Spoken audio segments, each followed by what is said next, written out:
Yo, what's good everyone? OJ here. Welcome to another video. Today we've got some fantastic topics for you guys, so let's go ahead and get right into it. And we are starting off with Pokemon Let's Go Pikachu and Eevee. New information has been coming out about this game, but we're also doubling that up with information on the next Pokemon game, so the more of the core Pokemon RPG. Let's first start off with Pokemon Let's Go Pikachu and Eevee. So this game will include master trainers. There's been a lot of talk about how easy this game is and how it doesn't have certain aspects of the other games, which I agree with for the most part, but I'm still looking forward to playing Pokemon Let's Go Pikachu and Eevee and having more of a casual experience, but it's not going to be 100% or completely casual, because there will be master trainers according to the Pokemon Company that you can battle afterwards. Now the co-op mode in the game does make things easier. However, these master trainers will be there for the post-game content, and it will include very powerful trainers. They're going to give you a challenge if you're looking for that. Now there will be 151 of these master trainers, and each will focus on one particular Pokemon. If you manage to beat them, then you take their master title for that Pokemon. So that's actually really cool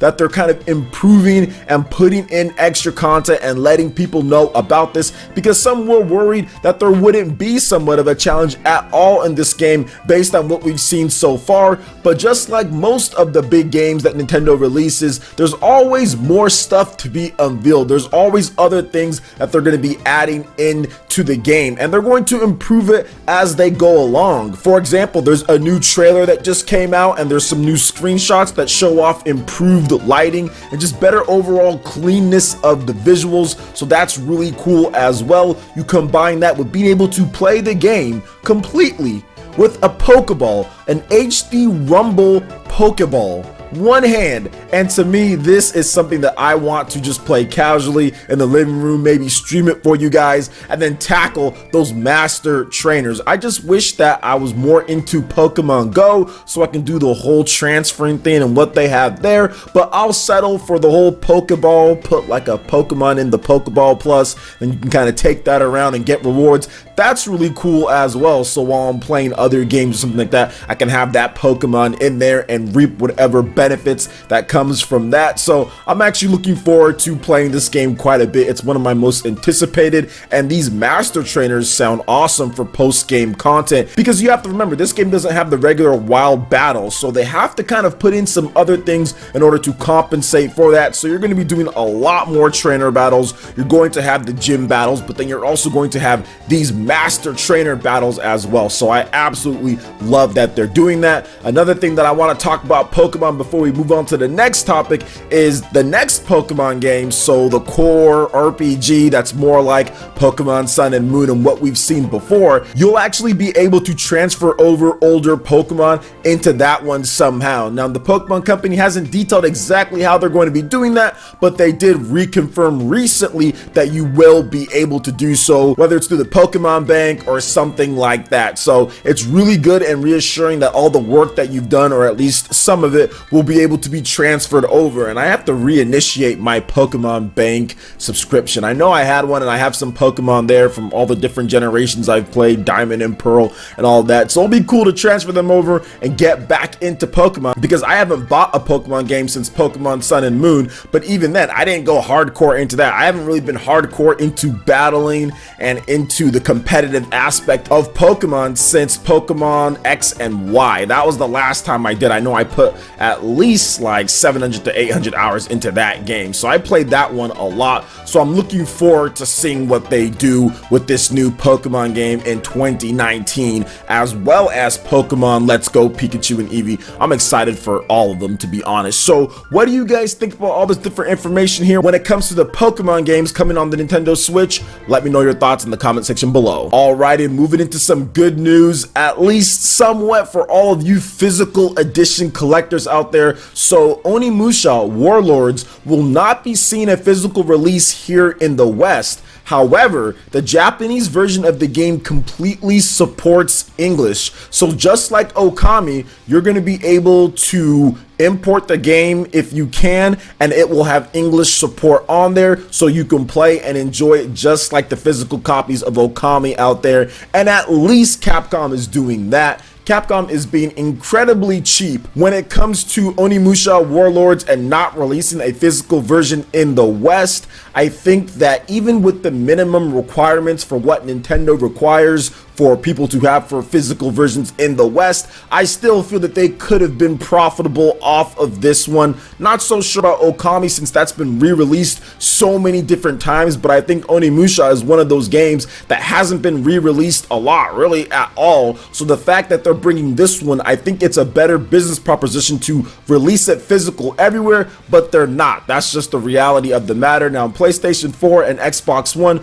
those do have physical version releases here in the United States. Europe, it's a little bit weirder when it comes to things, but if we're talking about just Switch here, because I know a lot of you guys are interested in the Switch version of the game, then you can import it, play Asia, places like that will be able to get your back. It will be a little bit more pricey, but this isn't a full price game in Japan anyway, so you are going to be spending upward of maybe $60, $70, somewhere in that range, but at the same time, at least it gives you an option to get the game physical if you do like physical versions of your game. And the physical version of Onimusha is actually really cool. You get some nice stuff and swag with it. So what do you guys think about Onimusha supporting English in the physical Japanese version of the game? Are any of you guys planning to pick this one up? It comes out early next year. Let me know your thoughts in the comment section below. All right, and moving on to the final topic here, Mega Man 11's dev team consisted of roughly only 40 people on there, so they put together quite a solid game with about 40 people. So here's what the producers of the game had to say about the development of Mega Man 11.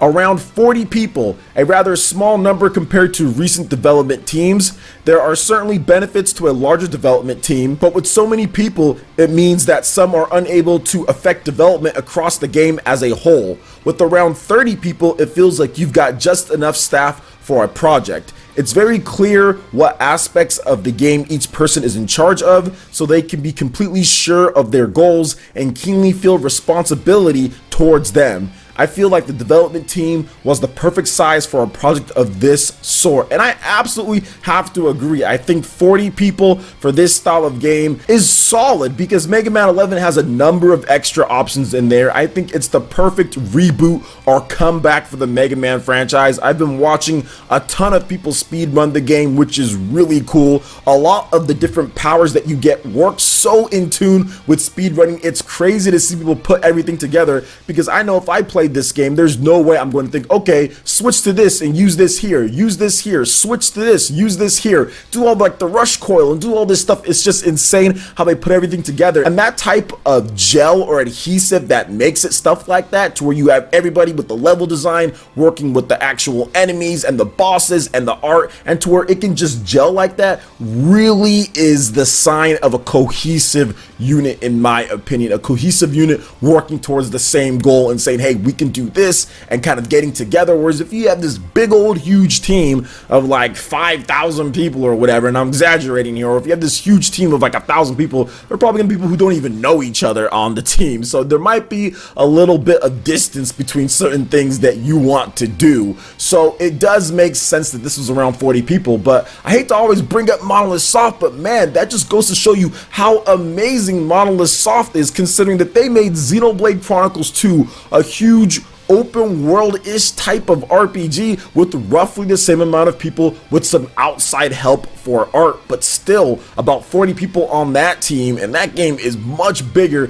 than what Mega Man 11 is doing, because 40 people no matter what is a small team, no matter what type of game you're making, unless it's like more of a smaller independent style game. But a game like Mega Man 11, where you kind of have to have so many different aspects to it, and people don't really understand it's harder than it looks to make a game like that, because you don't even see a lot of independent games that are as smooth or as clean as Mega Man 11, even though they're both 2D and sometimes have similar art styles. Mega Man 11 is one of the smoothest games.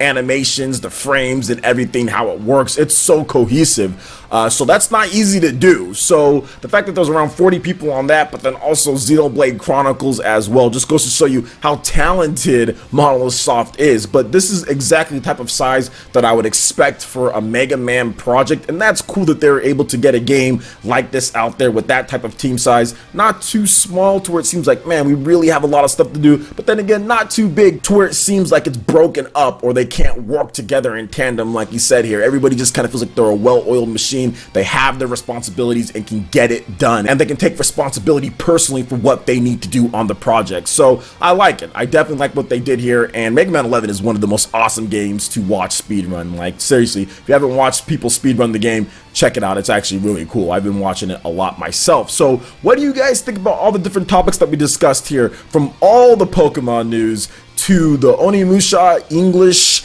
in the Japanese version, and of course Mega Man 11? Let me know your thoughts in the comment section below. Alright Ninja, that wraps it up for this video here. Go ahead and check out the links in the description below. We got Facebook and Twitter. Go ahead and give us a like and a follow on our social media. Really helps us spread the content of PlayerEssence across the internet in addition to YouTube.